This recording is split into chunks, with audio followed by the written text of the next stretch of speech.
Samantala, kung kailan papainit na ang panahon, saka pa mawawala ng tubig ang mahigit 160,000 customer ng Maynilad. Simula yan mamayang alas 10 ng gabi. Paliwanag ng Maynilad, may gagawin silang malakihang pagsasaayos bilang paghahanda sa napipintong El Nino. Nakatutok si Susan Enriquez. Kasama sina Venus Escanio ng Barangay Bagong Silangan, Quezon City sa mawawala ng supply ng tubig simula mamayang alas 10 ng gabi. Kaya lahat ng pwedeng pag-ipunan ng tubig, pinununan niya. Mula sa balde, palanggana, hanggang sa mga kaldero. Nilabhan na rin niya ang kanilang mga labada. Kasi 4 days nga po eh. So matagal-tagal yun. So pati yung basurahan, nilinis ko talaga. And then, nilagyan ko ng tubig para sa CR. Sabi ni Venus, kahit may tangke sila ng tubig, ayaw nilang pakampante lalo't halos 4 na araw ang water interruption.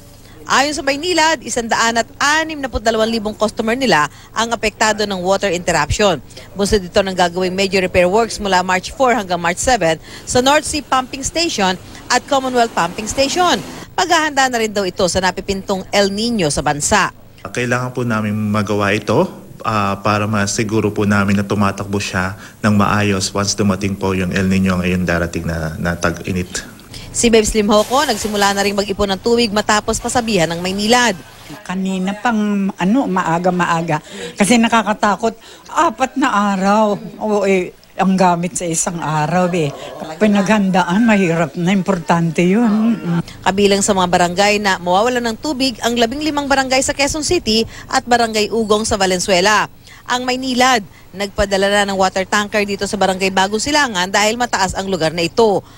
Ang ganitong mga lugar ang natatagalan ng supply ng tubig kapag nagkaroon ng maintenance works ang Maynilad. Inaasahang babalik ang normal na supply ng tubig sa Marso 7, alas 10 ng gabi. Susan Enriquez, nakatutok, 24 oras.